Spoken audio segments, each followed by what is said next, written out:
Good morning, ladies and gentlemen, and those of you just joining us, please make sure your cell phones and electronics are turned off.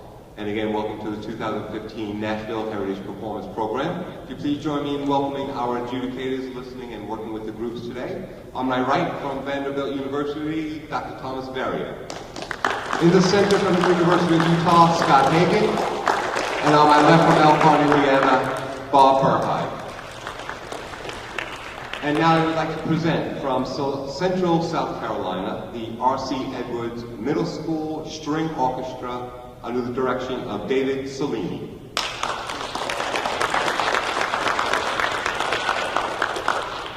Thank you. We're going to be performing three selections. We're going to start with High Ridge Overture. Our second piece will be Jupiter from the Flats. And we will finish up with a piece called Orange Jam.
Good morning.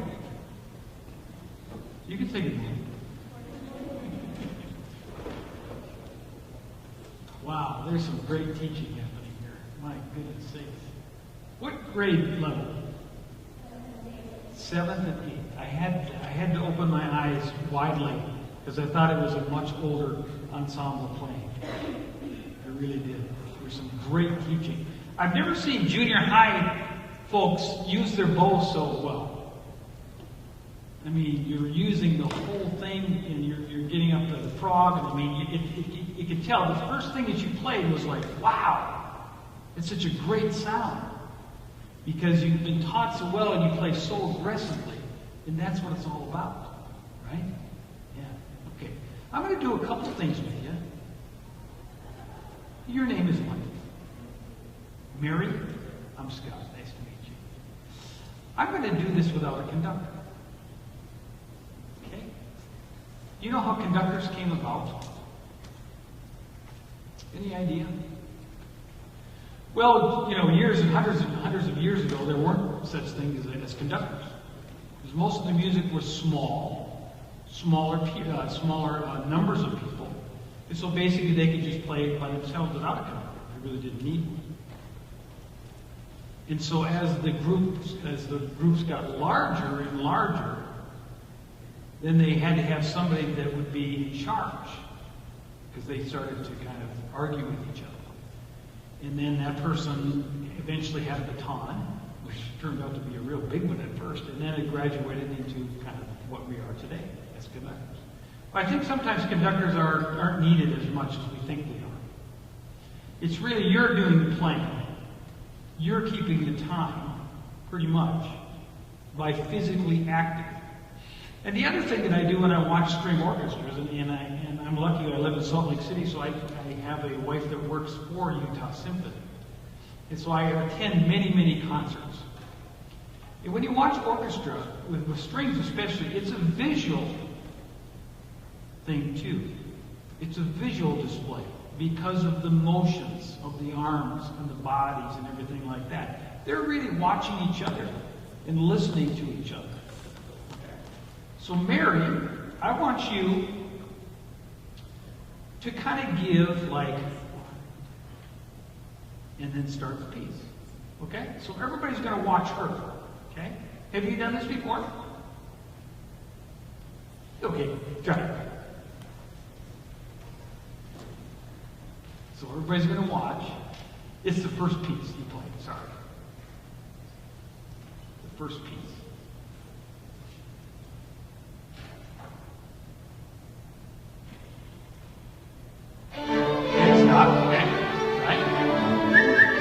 Was it together? Not really. We'll try it again. So what you can do when she brings her instruments up, what I want you to do is see if you can breathe with her so that you all come in together. I'm a real firm believer in string players breathing before they play. That's your rhythm. Okay? Try again.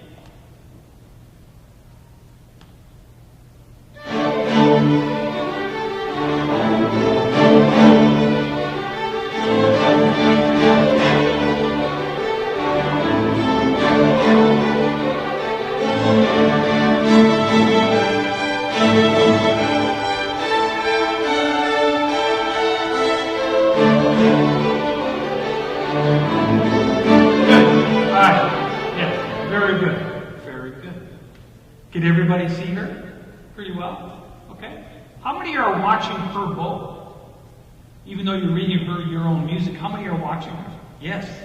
Yes.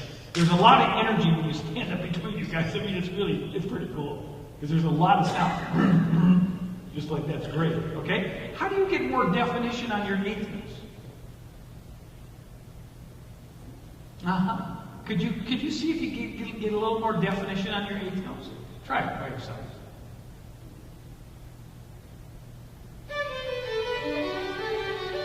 Good. Okay, now experiment. Go up just a little bit into here. Try it out.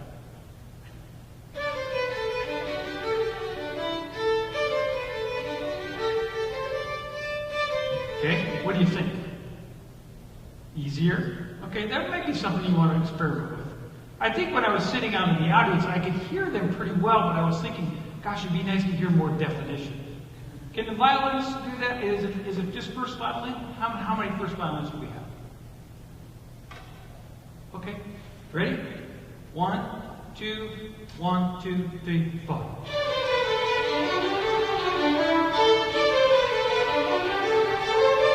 Good, all right. Can you give me more of the up bow on the second quarter note?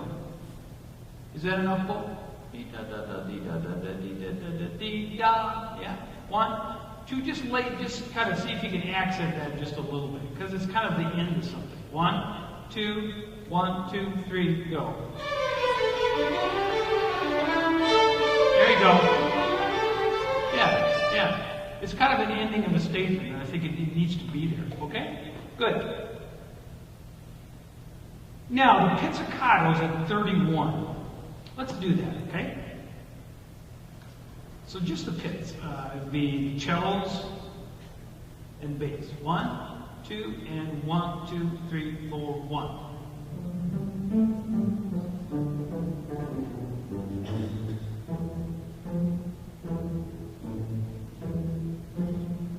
Good, okay? So the bass is kind of outnumbered, so you're going to have to play yours really pretty strong, okay? Now, just because it says mezzo piano, you're going to be a lot softer when you pizzicato anyway, right? So I bring that up just a little bit. See if you can be a little more aggressive with your fingers. Again, 31, 1, 2, 1, 2, 3, 4, 1. Good. Everybody 31. So what you're doing is you're just kind of riding on top of it. You're just kind of the chocolate, so to speak, on the ice cream. Ready? 31. 1, 2. Everybody. 1, 2, 3, 4, 1.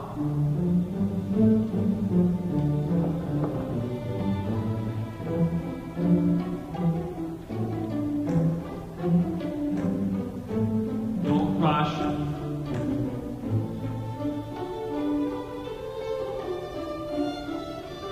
Okay. Yep. Okay. And sometimes in pizzicato, it's really easy to take off. It's really easy to rush. Okay? All right. Nice. Could I go to Jupiter, please?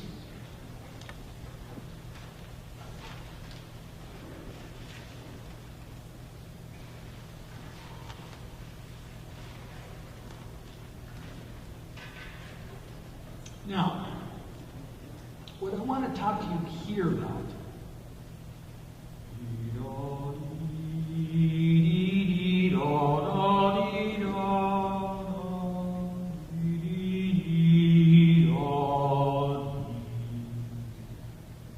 excuse the singing. Do you see how many highs and lows I had in just those notes? Okay? You have the capability to do that all the time. What you need to think of is get beyond the notes. Communicate those notes to those people. That's what music's all about. Sometimes we get always so wrapped up into playing the right notes, which is important. But then the next step is to put music between the notes.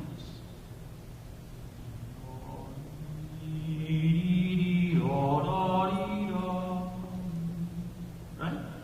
It's probably the wrong pitch. But can I take violin 1 and 2? Pick up to 8. Will you just play the first note that you have? Go.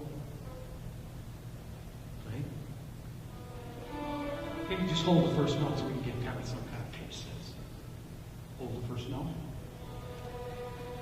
Okay, ready? And 1, 2.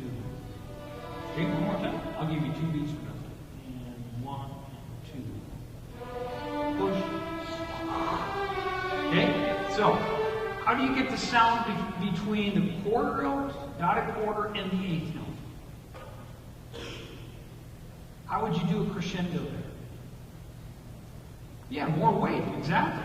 Yeah, exactly. Try again. And 1 and 2. Soften down. There you go. So in that little 1, 2, 3, 4 bar phrase, there's this, isn't there? Musically wise. Okay? You're all really good players. That would be the next step that I would think you should do. To see if you could communicate more of that.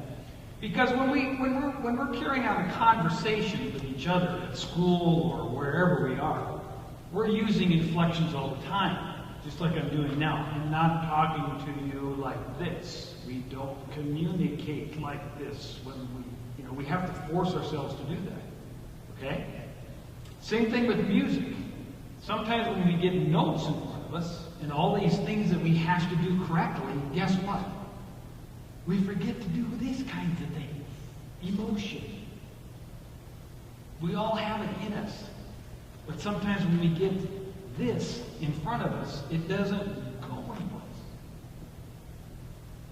We play music to share the sound with others. Music is very, very powerful. It can engage every kind of emotion that you want. Sad, happy, whatever. When countries become free of dictatorship or whatever, what's the first thing they do? Celebrate with music. Sing, dance. It's all in our heritage, all the time. Okay? Everybody. So if they're going to crescendo like the first bar, listen to how they do that and then go with them. Okay? You're not going to do this much. You might do a little bit of this. But then the music comes alive. Ready? This is pick up to 8. And 1 and 2. Push.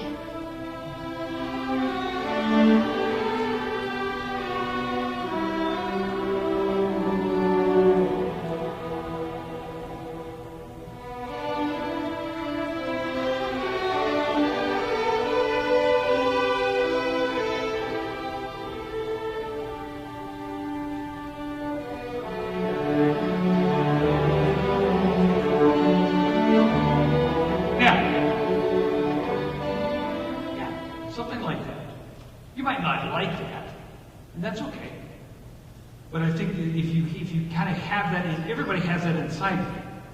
It's there. It's just it needs to get out. That's fun. The last piece was really cool. I've never heard the last piece. Orange jam. Sorry. I do that all the time. How did you come about this one?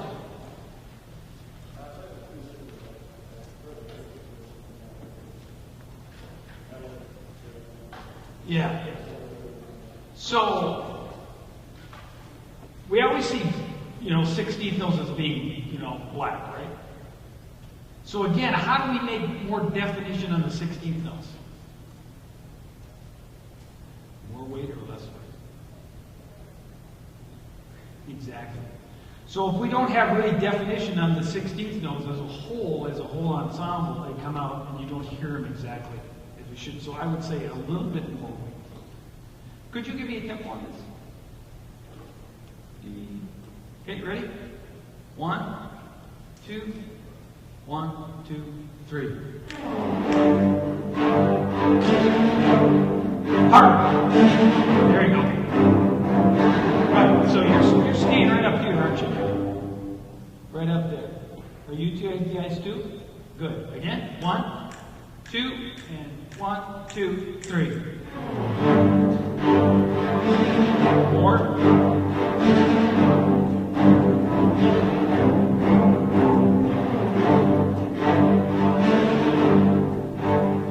Keep going. It's all right. Let's go to 9. Okay? 9. Ready? 9. 1, 2, 1, 2, 3, 4.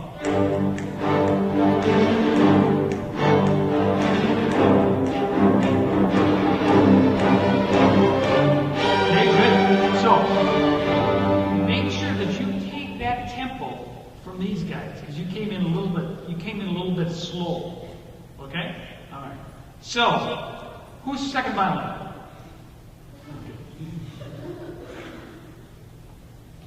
All I would say to you guys, I know you didn't know where we were, but make sure that we hear the second 16th tone. Diddy, diddy, diddy, diddy, diddy, diddy. Okay. Pleasure hearing you today. You have a wonderful teacher. and there's some really fun stuff happening. Okay?